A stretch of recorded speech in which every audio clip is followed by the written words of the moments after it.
Let's go. All right. Nicholas, welcome to the Creative Gap podcast. It's good to have you. Thanks, man. It's a pleasure to be here. So when I was doing a little bit of research into you and kind of diving into your background, I think one of the things that really stuck out to me was how you got started through parkour. I think that's a really interesting kind of starting point. I'd love to kind of hear about your background and especially how parkour kind of lend itself into that. Yeah. Did you watch any of the videos? I didn't. No, I didn't. I'd actually love for you to send those to me if you can. Yeah. No, they're still on YouTube if you dig down the rabbit hole. No, when I think I was like 12 or 13, I saw this video on the internet somewhere where suddenly it's these guys jumping from roof to roof, doing backflips off walls, and I was like, wow, I want to be able to do that. That is like superhero movie kind of stuff, you know. I've never seen anything like it, and suddenly seeing someone doing something like that, I was like, wow, I want to be able to do that. So yeah, I started training with my friends, and we started to jump off things, and it kind of just moved on from there. I got to meet a lot of super cool people. So yeah, every day after school, I would go out with friends, and I would also meet a lot of super cool guys from the whole community. It was still super underground at that time, so it was like you had to kind of explain people what you were doing, why you were jumping on these walls, and people would kick you out from places. And but yeah, it was super cool. And then we started to do videos. It was like the super early days of YouTube and Video Google, and we would do like small samplers and edit together with some music, and that would kind of be the style, showing the tricks and the moves. And that got me more interested into cameras and what was possible, and I would edit it, and I would start to notice there was you could create some sort of feeling together with the what you had filmed and the move and the music. And I think that led me on to like, oh, how could I move the camera different? So I would build these small sliders. I was trying at some point to build like a glide cam. It didn't work, but I just couldn't balance it, you know. It was like this weird metal structure. But yeah, so I think that led me even more into the idea of film. And then it was one day I shot a short film with a friend who was in this small kind of film course, film school thing, and he was like, do you want to come and shoot my short film? Because I had some camera gear. I had like a Canon 550D, and we did this short film, and it was like, wow, I really enjoy this, you know. I was trying to make it look like a movie, and it worked, you know. I was like, wow, it looks like a movie. Like, maybe this is something to dive more into. And you had no prior interest in film or movies or videos at all, like growing up? This was sort of a new passion that you developed? I think, like, I grew up in a very creative family.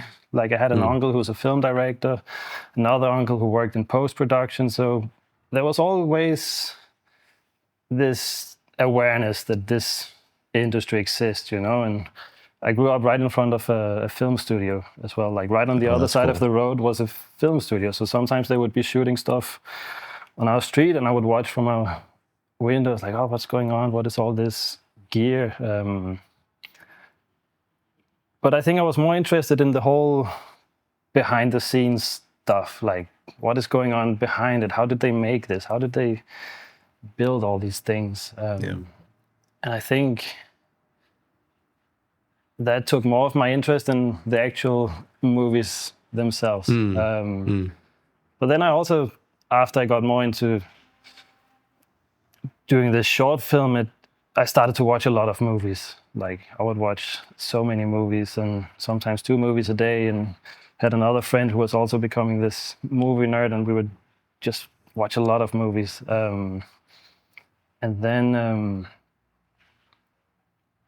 then I think it was my mom's cousin who was like, if you want to be a cinematographer, you should learn about light. Like a friend of mine told you, you should learn about light. It's like, oh, okay, interesting. It's like, I know I have a friend who's a gaffer. Like, I'll talk to him. Maybe you can come out with him. And then I think like a week later, I was suddenly in this big commercial shoot in Copenhagen, knowing nothing about anything, and like, go and get this stand from the van. And it's like, okay. And I would come back with a super heavy stand and like, it's not that one, it's another one. It's like, okay, then go back, get another one. And then at that time I was like 17. So I started super early. And then from there I started working in the lighting department while also helping out on loads of short films and doing more short films with the same friend as well. So I think that's kind of how it all started in the lighting department, to get more towards a professional. From Copenhagen, what is the environment like there, like the film community? Because I know that you moved to Brazil and you currently live in Brazil now, right? Yeah. So what was, I guess, starting out in Copenhagen? What is that sort of environment like, and what made you sort of want to move to Brazil? I think the film industry in Copenhagen is much smaller. It's smaller, yeah. Yeah, the crews are smaller. Everything is very reduced.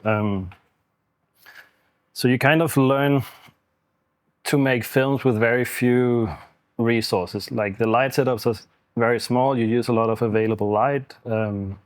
I think it also has its roots in the whole dogma wave of these movies that were made very authentically, like very few light sources. Let's try and go with what's available. And so I kind of learned to make films like that. I worked with a few DPs who were really into that as well. And I really like movies that are more authentic and more organic, that doesn't feel like there's someone put a big lamp, from the side. Yeah.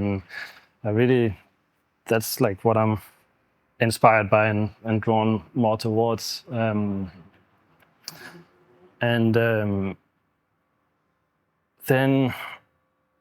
I think it was after like 2 or 3 years working in Copenhagen, it was hard for me to get into the industry because I was so young, and since the crews were so small, they would only take they wouldn't really take the young guy who didn't know so much yet.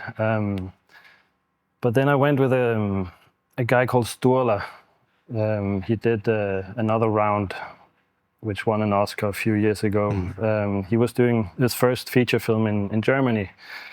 And there I met a gaffer who then brought me on to some projects.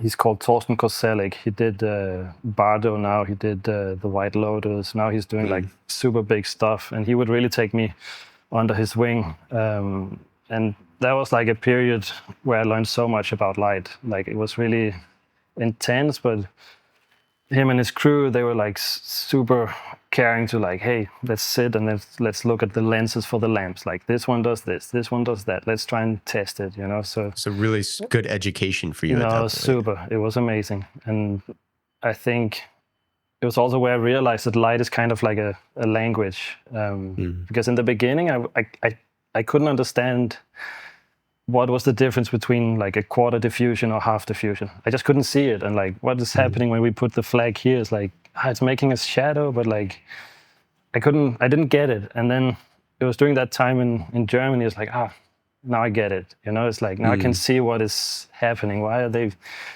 putting a floppy on the side? It's making a shadow, it's making a negative. And I think that was like a really great moment for me. And I think that also led me to decide after that time in Germany, when I came back to Denmark, it's like, maybe I should move on to maybe work in the camera department. Because now I was able to be on a set and see what's going on from a light perspective without having to deal with the equipment. Right. So after that, I went on to be a clapper loader, and also doing a bit of focus pulling on some projects, and I think I was doing that for 2 or 3 years, and then I decided to go all in as a DP because I was starting to get small jobs, and I thought let's try it. Do you think it's essential maybe for DPs or people that want to become DPs to get experience working as an AC or working in the G&E department? Do you think that's like an essential part of that sort of growth, or do you think it kind of depends?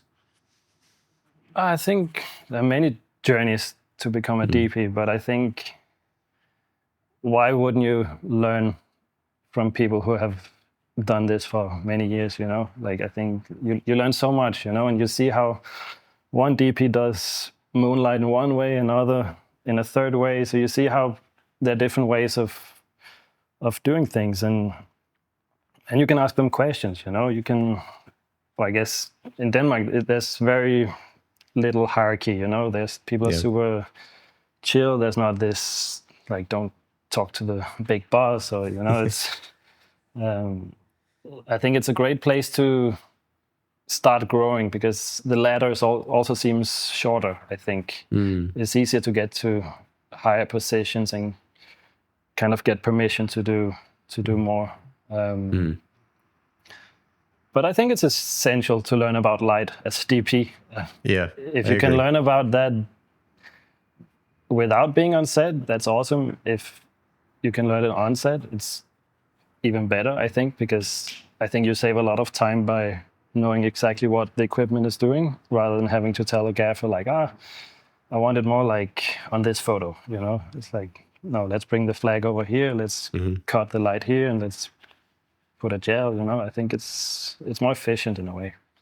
It was the hardest thing for me to learn when I was starting as a DP, was just grasping the basic understanding of lighting in general. I could never, for a while, I would practice at home, and I had like maybe 2 or 3 of my own little lights, and I would just keep practicing, and nothing was looking like how I wanted it to. And it just never, nothing was working. And then one day I tried something, and it was like, oh, this is the closest thing that I think I've ever made to something that I see in like the movies or on a commercial or whatever. And for me, it was just consistent repetition practice, not like just nonstop practicing. And eventually I finally got to a point where I started to understand why it was starting to look the way that I wanted it to. So for me, it was big about practicing and just failing nonstop. No, I think you can learn it that way too. I just think it helps a lot if you like you learn, because there's so much gear, right? There's so many pieces of things and filters and grids, and like, what is all this doing? You know, it's and I'm still learning. You know, I think every shoot is like different, and the house is weird, or like there's no space to light it, and it's like, how are we gonna do this? You know, it's. But I also think that's the fun part. You know, yes, it is. That every time it's different. You know, it's like, how are we gonna light this? Can we rig stuff in the ceiling, or can we light it from outside? Can we? I think that's the awesome part of the job as well, is that it's so different on every location. So why Brazil? What made you move to Brazil? My wife is Brazilian. Oh, okay. And we married in Denmark, and we lived there for 5 years together. And the Danish immigration system is a bit complicated. It's very expensive. It has made us a bit tired of the whole situation, even though it worked out. And then we were doing a trip to Brazil, and she's from the north, and we made a trip to Sao Paulo, which is more in the south, and which is where the whole film industry kind of is. And we were there for like 3 days, and I was like, it's a different Brazil than where she is from, and like, maybe I could live here. You know, it's a very big city, Sao Paulo. It's like 20 million people living here. There's a lot of stuff going on, and I started to research production companies and the different directors, and I was like, wow, it's a huge industry here. So the thing with that, I was like, maybe we should try and move to Brazil. Maybe it's possible to work there as well and to do maybe bigger things that I was doing in Denmark. So half a year after that, we sold everything and came here with 7 suitcases and a surfboard. Wow, amazing. Yeah. So moving there, during that sort of 6-month transition, was there anything that you did to kind of prepare you work-wise? Were you kind of maybe reaching out to people at all, or did you just kind of move and then hope to figure it out when you got there? I started to reach out to people, but it was like, you need to be there. And even like trying to find apartments, they were like, but you can find an apartment in 2 weeks. Like, because if it was Denmark, it's like, no, you need to find your apartment 3 months before, or like jobs also planned like way more time in advance. And here in Brazil, it's like, can you shoot next week, end of next week? We got to shoot. Can you do it? Okay, let's go. And then everything is much more condensed. It's a little bit faster. Yeah. So we arrived here. We didn't have a place to stay. We stayed with a friend, and we found an apartment after 1 week or 2 weeks. And then COVID came after 3 months. Oh, man. Yeah. I managed to get 2 jobs or 1.5 jobs. I was writing everyone, like email, Instagram, WhatsApp. Everything. Yeah. Like just really, because there was like no way back, you know? I mean, we could always move back if it didn't work, but it was kind of a one-way ticket. Was the language a barrier at all? Did you know Brazil, or did you know, was it Portuguese? Yeah, Portuguese. No, did you know Portuguese? No, not much. I'd done a few classes, but I didn't know much besides, hey, how are you? Right. But there are a lot of directors here who speaks English too, and the producers, and so I did manage to communicate. Some crew as well who speaks English, so that really helped. But I was also doing classes for like 4 years. Okay. To be able to, speak the language which I speak now. So. Yeah. What is your wife in the industry? No, she works for Siemens, like project management. Okay. So it's completely different. Yeah. Yeah. Do you like are you enjoying the sort of culture of Brazilian filmmaking? How does it compare between, Denmark and where you are now? A good question. I think I was very surprised how well it worked. Like, I think the Brazilian crews are some of the best in the world I've worked with, because they're they're super talented and they're super creative. Like Brazilian grips, they will invent stuff for you in order to move the camera, and it's been so amazing working here, and I'm really enjoying it. On top of that, people are super nice, super friendly. There's a lot of flexibility regarding changes, which I think can be tough, but also like great changes at times. In the day or changes in the overall project. What do you mean changes? Good. It's like, how can you say it? Like, if you want to change lenses the day before, it's no problem, you know? I got you. Yeah. And it's because they're so used to like, the agency wants to change the house the day before, 2 days before. And so there's a lot of this flexibility where if you made made a mistake or made a bad choice and you regret, you can change it without it being a huge problem. So there's a lot of flexibility in that sense. But yeah, no, it's really awesome to work here, and like you also work with much bigger crews than in Denmark, so it also makes you able to do more and bigger setups. And I also had to learn here to be able to control the light more. I think that was one of the first main things that was like really different. Was like a gaffer who told me, he's called Valerio, he was like, we need to control the light. You cannot depend on the daylight coming in through the windows. Like, let's close the whole thing off and make our own light.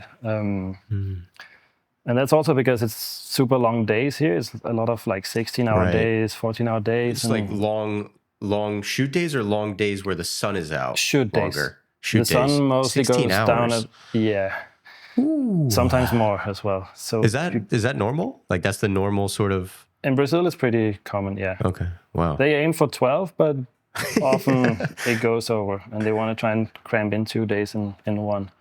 Wow. Yeah, I think that's the part I don't like about shooting here, is the super long days, because at some point you lose your creative thinking and you just become an executor. I was going to ask that too, because I feel like sometimes even after, because in America, you know, we try to shoot 10 hours, but it usually goes to 12, sometimes more.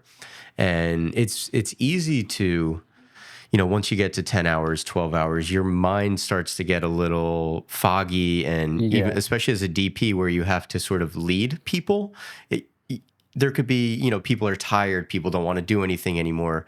And I'm kind of curious at like, you know, 13, 14, 15, 16 hours, how do you sort of manage the expectations of everybody working and, you know, people being tired and still wanting to deliver something that's really good?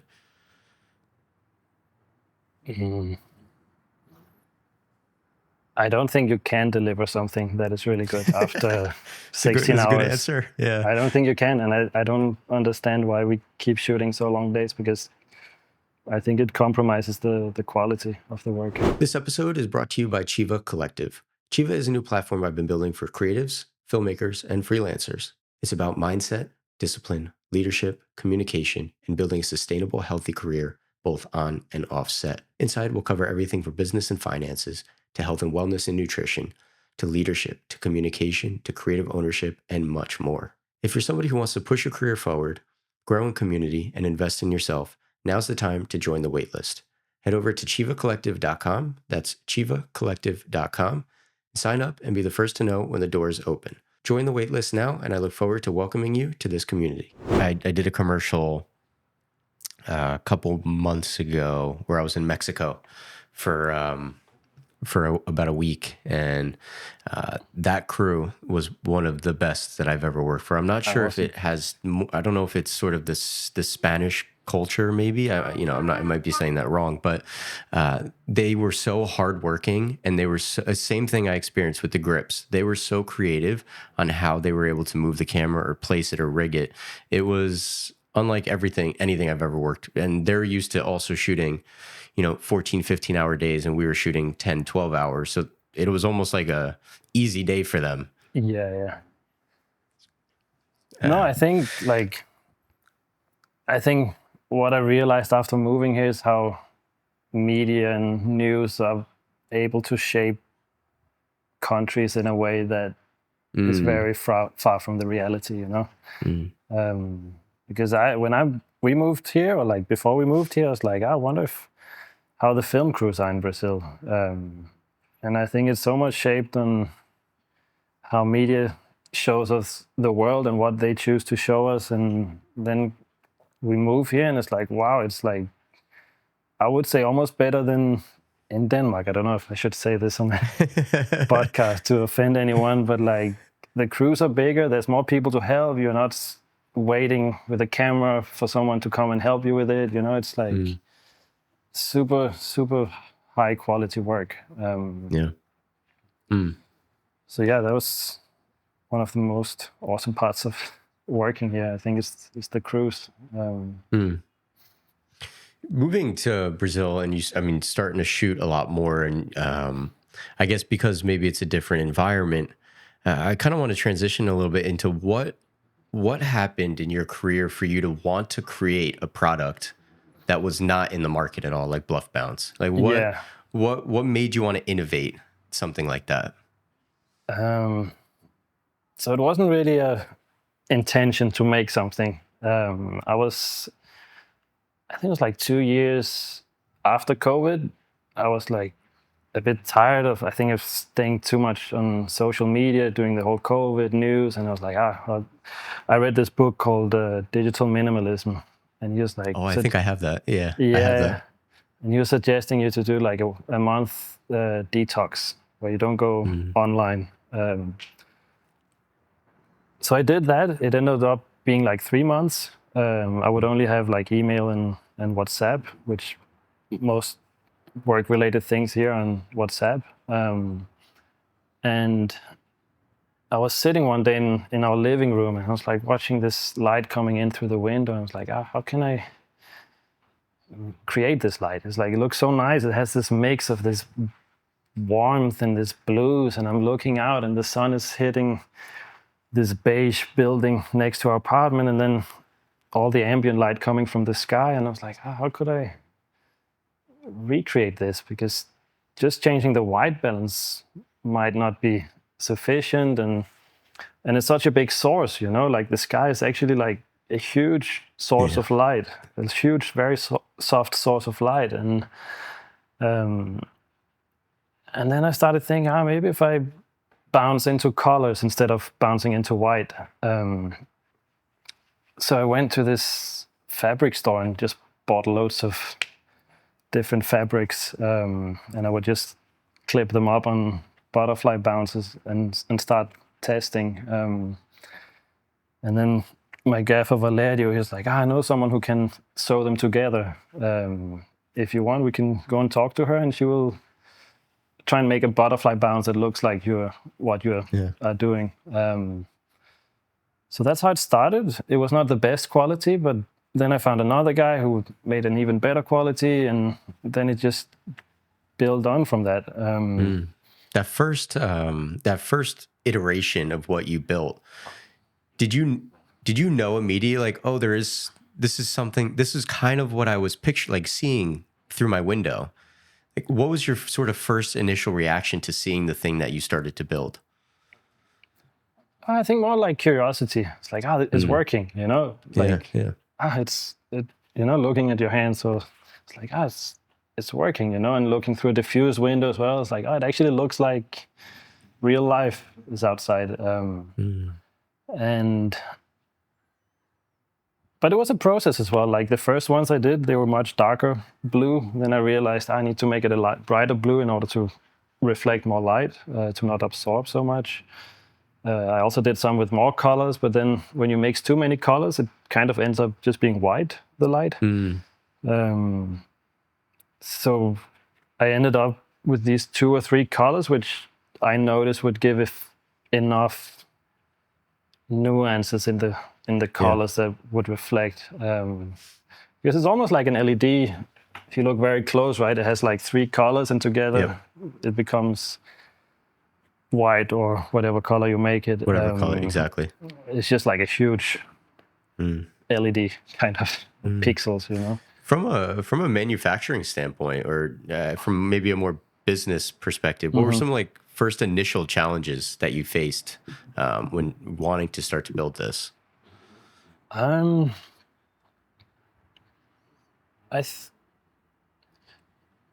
didn't start selling because I wanted to sell. It was like people starting to ask me like, oh, how can I get one of these? What brand is this? So it was more of a personal project to begin with? Yeah, I made it just for myself to begin with. Like, I just want to use this for myself. And then people started asking like, what is this? And like, maybe I should give it a name. And then it's like Ultra Bounce. And I was like, Bluff Bounce, sounds good. And I made a little Instagram, and I started to post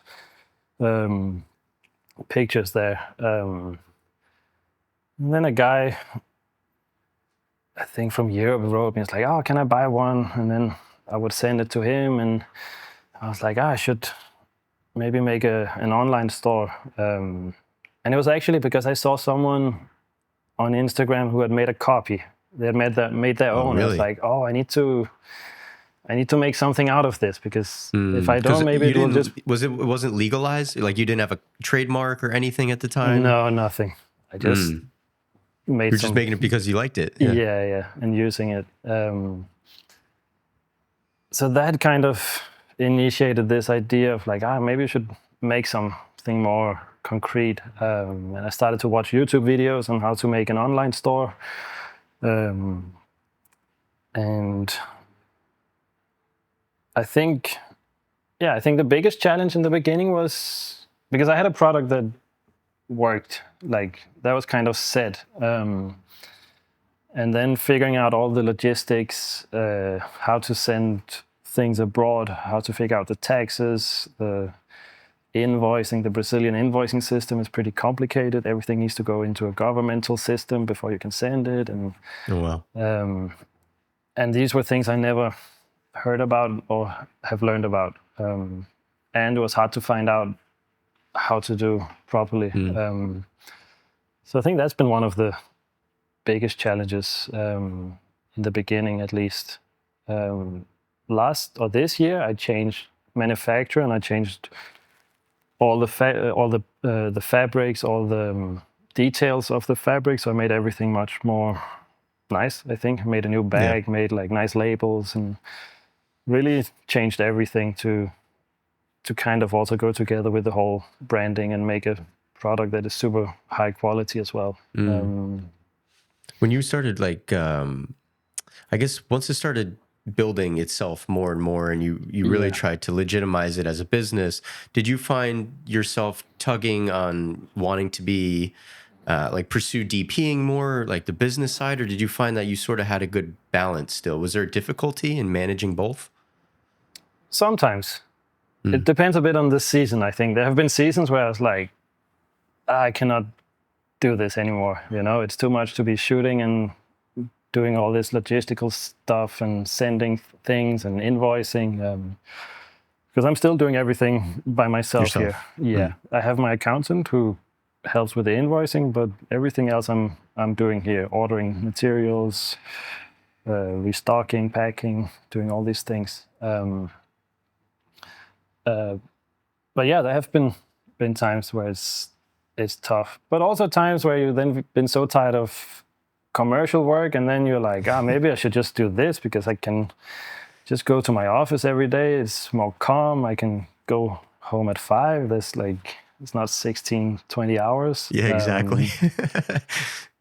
But now I want to find a balance because I really love to shoot as well. And I think this film we made for the brand was really a the Prologue, right? Was the name? Yeah. Oh, Prologue. dude, it was insane. So beautiful. Thank you. Yeah.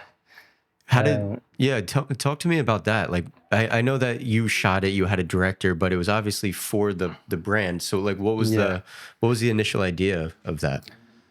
I think last year, like November, December, I was like, if I need to make this Bluff Bounce a thing, I really need to change some things. I need to go for it, but I still need to find a good balance of not tiring me out. And I think one of the things I wanted to do was change the whole branding and the products. So in the beginning of the year, I was like, working nonstop for 2 or 3 months just to change the products, change the branding. Changing the branding took, almost half a year because then we started doing the film as well. And I think it all started because of more and more companies starting to copy the product, and big ones as well. And I thought like, it's gonna be hard for me to compete with them because they have their own factories, they have their own manufacturing, so it's much easier for them to lower the price and still have good margins.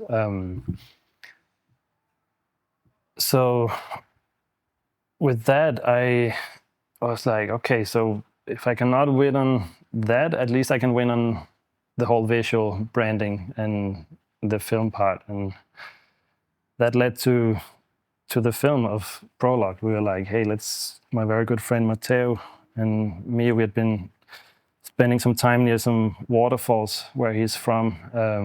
And we was like, it'd be cool to film something here one day. And just started to put ideas together. It was more a film based on seeing than based on references, I think. It was more like, I want to capture this quality of light, and he would kind of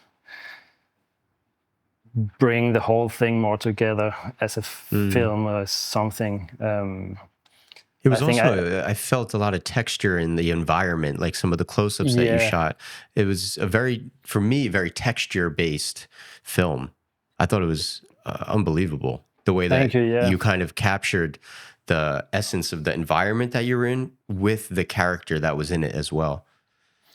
No, I think it is a special place, and it's like an unknown place out on the countryside, and I think it was also a desire to show another part of Brazil that is not just a rainforest or Copacabana beach, you know, as the world imagined Brazil.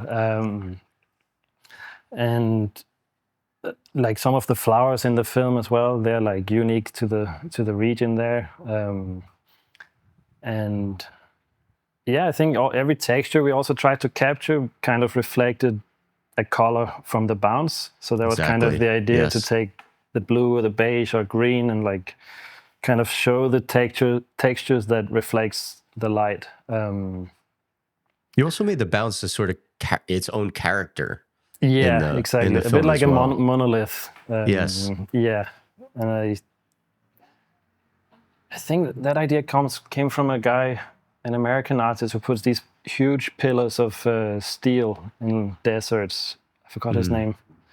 But there's this American artist who puts these massive, like, I don't know, 50 feet high pillars of iron, like in the middle of nowhere. And I was like, oh, could be interesting to put the bounce, like, in these beautiful places. And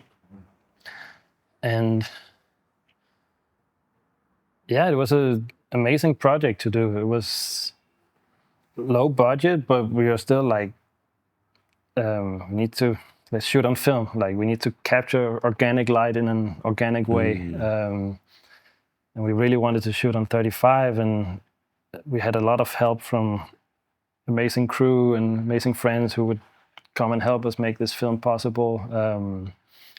I think for me, it was more a passion project than a brand film, but the brand kind of gave us the frame for us to make this film. And it was super special to shoot. Like the last day, it had just rained a lot. And we had like 2 minutes left of film to shoot, like the last roll of film. And the butterfly bounce is standing there in the trees. And then suddenly this butterfly lands on top. I was like, wow, this is interesting. And the camera was ready on a small slider. It was like, wow, let's see what happens. And nothing really happened. We did 2 takes, and then suddenly the butterfly took off, and we start rolling, and then it flies in front of the butterfly. And it's so crazy because we had talked about having maybe a 3D butterfly somewhere afterwards, but we got a real one instead. Oh man, don't you love when that happens? Yeah. Just like random happy little, not even accidents, but just random things you can't predict. Yeah. No, I think that's this movie magic that is hard to find, but when it's there, it's like, it's worth it all, you know? So I guess like the actual product of the film itself, was that part in, you know, I know that you got accepted in, you know, into a bunch of festivals, but was it also to sort of market the actual product as well? Did you use it to kind of sell the Bluff Bounce in a way? The funny thing is, after the film came out, even being featured on Kodak and stuff like this, like I didn't see any change in the sales. So I think if it was to sell a product, maybe we would have done the film differently. But I think it was more to show the product. I think more to show the quality of light, what it does, more than trying to put something for someone to buy. For sure, I would love to sell more, but it's also a passion. But for a company to run, you also need to sell, right? But yeah, I think it was also after I started working with a business coach in the beginning of the year, and we were talking through a lot of things. And one of the things for branding and stuff was this thing called the Golden Circle, which is Simon Sinek who talks about it, how it's like, instead of trying to sell what, the product is sell the why. And the why is like creating a more organic and authentic, natural quality of light, and then trying selling that first, or showing that first, and then showing how it works. By bouncing light onto this fabric, you get this quality of light, and then at the end, what? It's a butterfly bounce made of cotton, or so I think that changed my whole mindset on how my approach to the whole branding side of things, and focusing less on the product itself and focusing more on the story of it, essentially. I think the story of it, and the effect of it. All the elements of the film kind of came together. We shot one day in a studio to kind of try and isolate the effect of the light. And I was thinking the other day, you see the shot where the light enters on the wall. It's because of this broken curtain in our bedroom, which has kind of been stuck a bit low. So every time I would come in the afternoon, there would be this really nice light on the wall. And I was like, what if we create like a huge curtain to kind of show this effect on a wall? Even though my wife is still upset about the curtain, it somehow brought something.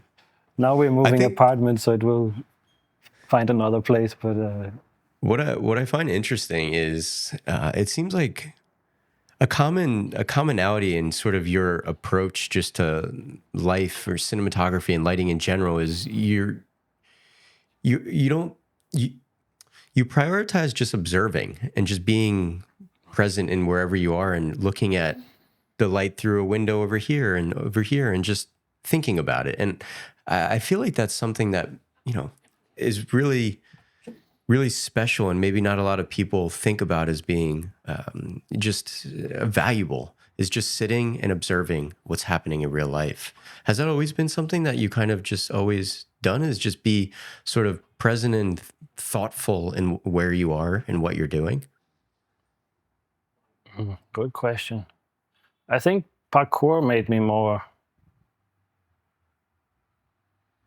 aware of what it means to be in the moment and be aware, because it was so much about not taking, I wouldn't say taking risks, because it was always like, if I know I can do this jump, I will do it. But if I doubt it, I won't do this jump. And I think parkour gave me a lot of this more awareness of myself and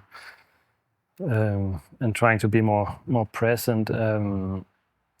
I think there's so many ideas outside also just there for us to catch, if we pay attention to them. And I think it's one of the things nowadays with all the AI stuff, and they can copy our work, and companies can copy ideas, but they can't copy our way of seeing.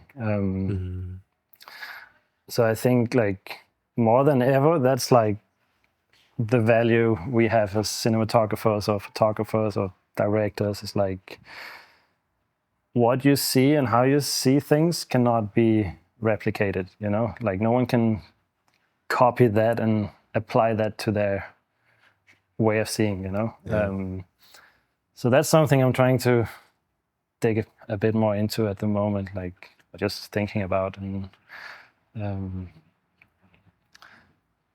but I think like always observing light, always observing things and people. And I think living in Brazil as well also made a big change to what you observe, because suddenly everything is so new. Everything looks different. The plants look different. The birds look different. The flowers look different. Does the sun look different? Like, does the light look different?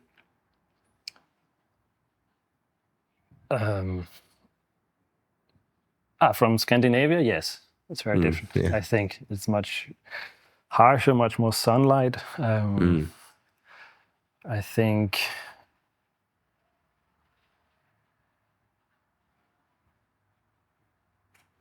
but besides that, I don't think it looks much more different. I think I miss like beautiful sunsets. I think it's more common in Scandinavia because the sun stays for so long. Here it goes pretty quick. It goes fast, yeah. And if you have to shoot it, it's like madness. But that's one thing I miss. And I think this thing when the sun stays low for a longer amount of time, I don't know. When there's a low sun here, there's sometimes these moments where it kind of brings me back to Denmark. But yeah, I think parkour made me a lot more aware of my surroundings, of people, of things. There's also once my dad, he's a painter, and once I was watching him paint this lake, and he was painting the clouds a bit purple, and I was like, why are you painting the clouds purple? They're white. And he was like, yeah, but try and really look, like, can you see there's a bit of purple in the shadow of the clouds? Like, oh, that's true. And I think a lot of things we are taught because it's like cartoons, so it's like, the cloud is white, but cloud is white, yeah. If you really look at it, like maybe there's a lot more colors going on. Yeah. I think it's trying to always see things from more than one point of view, and not just be like, this is how it is, but like, what does it look like from this side or that side, from above or below? I'm curious from, I guess, a standpoint of maybe overcoming a little bit of maybe some challenges when it comes to building a product. Were there anything that you faced where, you might have met some like tension from somebody that didn't believe in like you wanted to use it, maybe a gaff or a key grip was like, I don't want to use it. I don't really know what this is for. Were there any sort of like people that presented some uncertainty in what you were building and trying to create?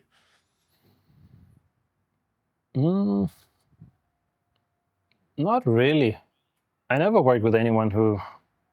Very supportive. Yeah, it's been supportive, but still like, Nicholas is doing his thing. Like, yeah.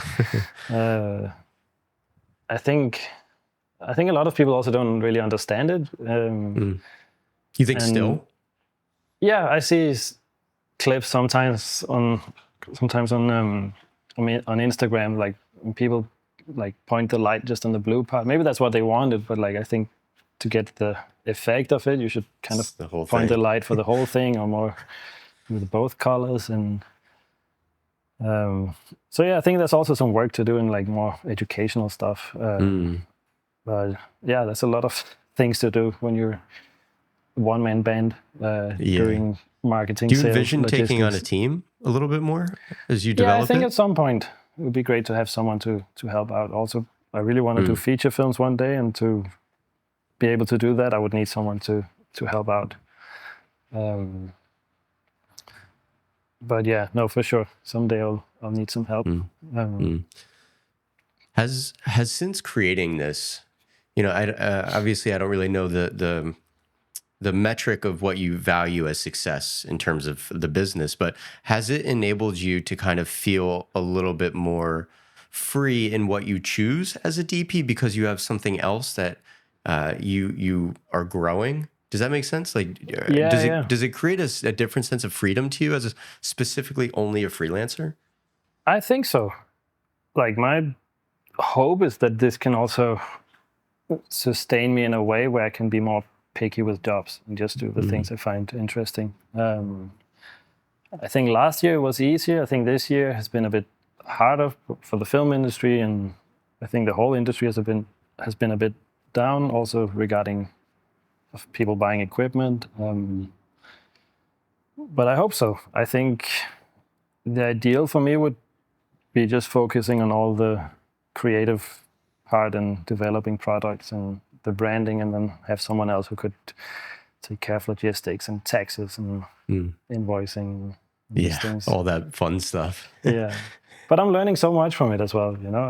I think it's all part of it, and then you find systems which can help you organize stuff. And like now, do you find that systems was something that you never thought of as being valuable, but you have since learned to be sort of efficient? Because I find that with the podcast and some other things that I do, if I didn't have certain systems in place or certain routines, it would just be a complete mess. Yeah.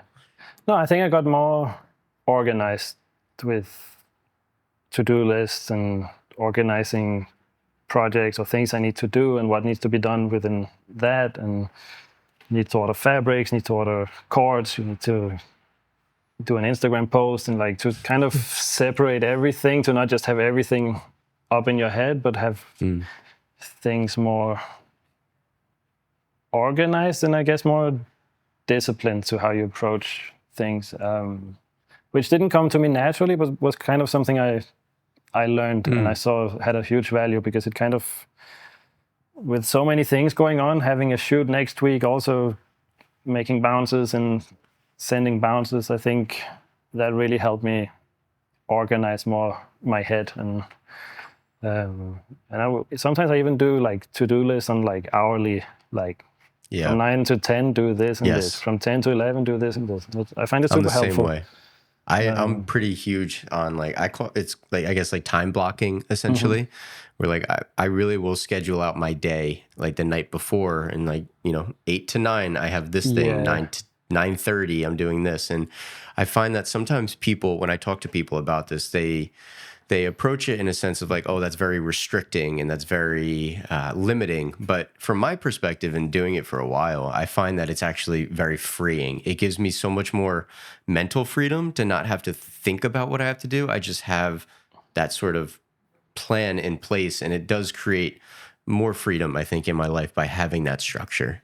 Yeah, no, for sure. I think for me in the beginning, I was like, wow, like I was reading I think it's the same guy who wrote the Digital Minimalism did a book called Deep Work, where he says, try and schedule your whole day and also schedule your spare time. Yes.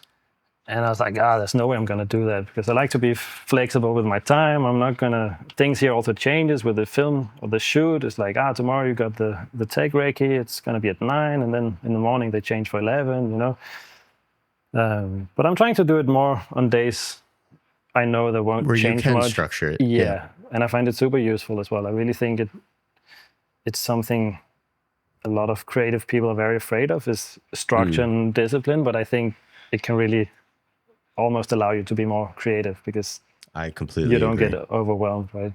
Yes. Are there any other things that you might have noticed about yourself that you've grown as, maybe like since you've maybe moved to Brazil, you've DP'd more, you've grown in that sort of side of your career, and also you've simultaneously started developing a whole business. What are some things that you learned about yourself that maybe you didn't really know about? Good question.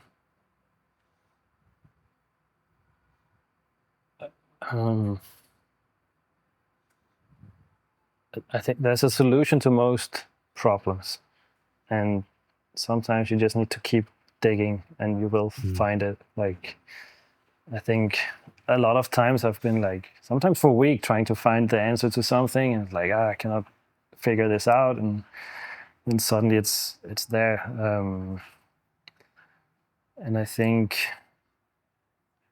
I also learned with this whole process of creating a company, creating a product, it's like, I could do anything now. I could start making backpacks. I could start making clothes, or I don't know, a device. I don't know. I think like it made me respect a lot more entrepreneurs as well. Like, I think it's a super creative work as well, because you're kind of finding solutions to things. And like an example now is for the Camera Image in Poland. I was talking to them to see how much it would cost to maybe put the film there before the screenings, and it was like way out of my budget. And it's like, fair enough. It's a big festival. Has a lot of prestige. And then I went on Google Maps and I started looking like, where could I maybe put a bounce somewhere or in a park or something? And then I found these advertising poles, which is like these round cylinder things where people put posters. and I zoomed in on the Google Maps, and then there was like this little contact thing. So now I've reserved like 10 of these poles during the festival, right in front of people's hotels and the venues, and they're all going to be full of posters with Bluff Bounce. Amazing. And it costs, I don't know, I don't want to mention if it's expensive or not here, but probably a lot cheaper than a camera mage. Way cheaper. Yeah. But like these small things, you know, you find different solutions, you find different ways, and I think it also makes it fun, you know. Yeah, no, I think entrepreneurship for me has been a huge part of my life, and I think it's given me a lot. It's given me a lot of flexibility and choice in my life. It's also allowed me to develop my problem solving skills, like you said, that have directly translated into me growing as a DP, because that's pretty much all the job is solving problems all day long. Yeah, no, for sure. But I think in the beginning I would get very overwhelmed by some of the problems. It's like, oh, I don't know how to do this. You know, why is DHL writing me in the middle of the night saying there's missing documents? You know, like, I think now I'm much more calm when there's something that didn't work out or that is not working. It's like, let's find out how to solve it. Where in the beginning I would get stressed about it. It's like, oh no, it's urgent. It's like, oh, what's wrong? What did I do wrong? You know? Yeah. So I think, looking back now, it grows on you as well, right? I think you get more confident in the things, but you still have to go through it somehow. So you said that you are more calm now. Was that not always the case in terms of your personality in general? And I know that you mentioned Simon Sinek, and he's someone that I really admire a lot in his books and his teachings. And I'm just curious, were there certain things that you started to learn or study, any sort of self-development or stuff that help you sort of regain and be calmer as a person?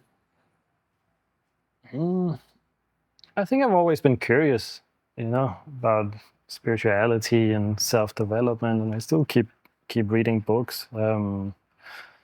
The beginning of the year I did this transcendental meditation course. So now I'm meditating like once or twice a day. I think that's been helpful as well. But I've always been kind of calm also on a film set. Like I'm not the type of person who will, you know, get agitated and stress up. I think I don't think as a leader on a film set, you don't gain anything from it besides everyone else starting to feel the same. And I think I also learned that from being an assistant and seeing how other people work and how it's not nice to be treated on a set and how that makes you feel. And I think always trying to search for type of piece as well, I think helps. And I think trying to also not be too attached to things, you know, to not be too attached to being a cinematographer or this job is the big opportunity. Do you think labels, like labeling yourself as a cinematographer, not necessarily a bad thing, but do you think that almost limits you to sort of who you believe that you could be, maybe outside of that? I think so, maybe. I don't know. I never imagined calling myself an entrepreneur, you know? Like, if you asked me 3 years ago, I was like, wow, that's an unsexy word. I don't barely know what it means, you know? Like, what is this? And Shark Tank and stuff like this. And I think... but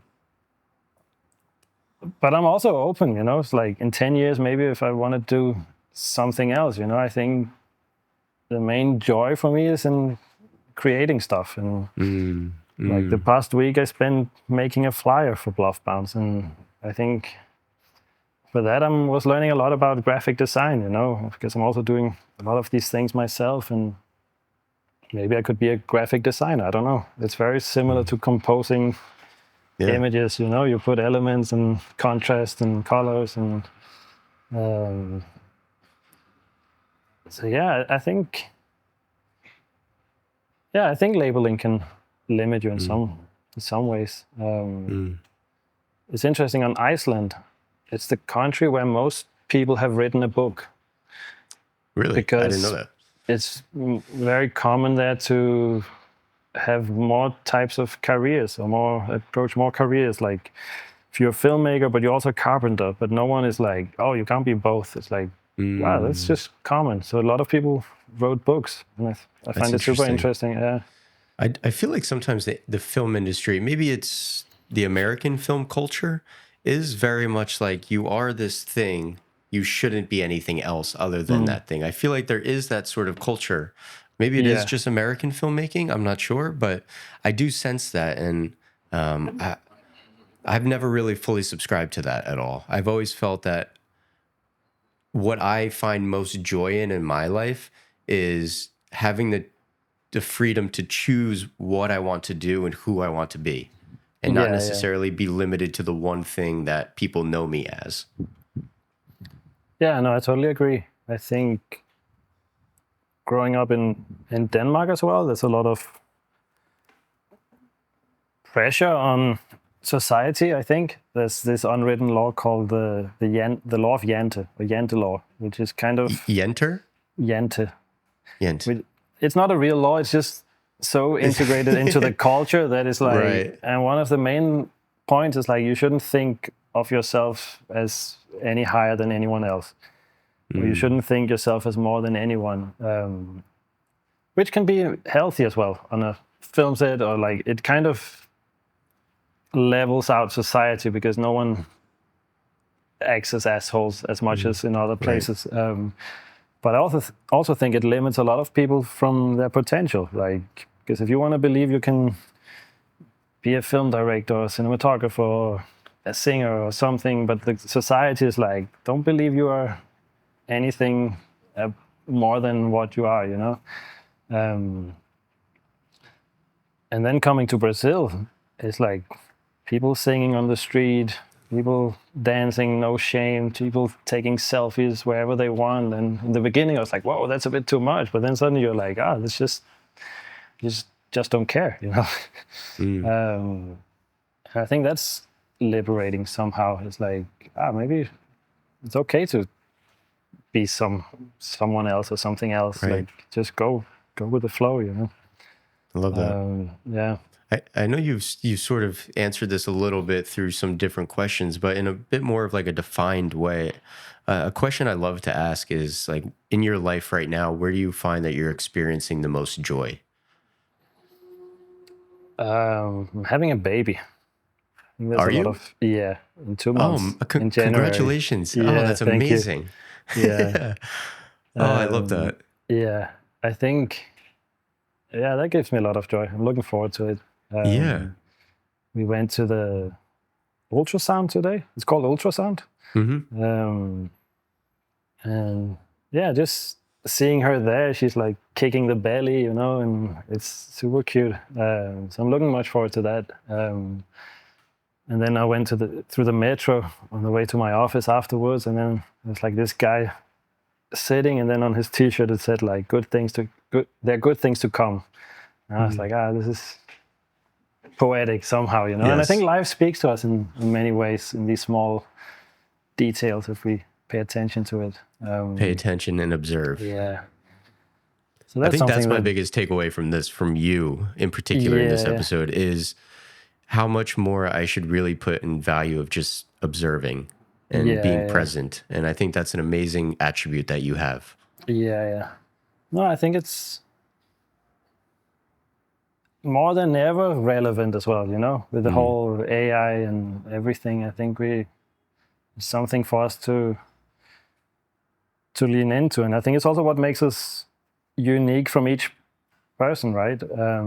But I also think we need to do the work. Like, are we seeing things from our parents' perspective, or are we really seeing from our perspective, or how society wants us to see things? And because nowadays there's so much misinformation, right? So many things on Instagram, and film should look like this now, and now this is fashion, and the camera should enter through the mouth, and and I think, yeah, just leaning more into who we are, right, as humans. I think there's some beauty to that.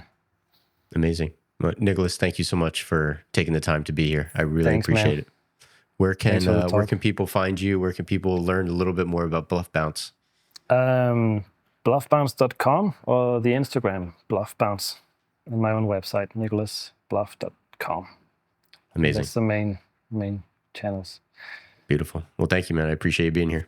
Thanks, man. It was awesome. All right, everyone. Hopefully you have a great day. Hopefully you enjoyed today's episode. Peace out.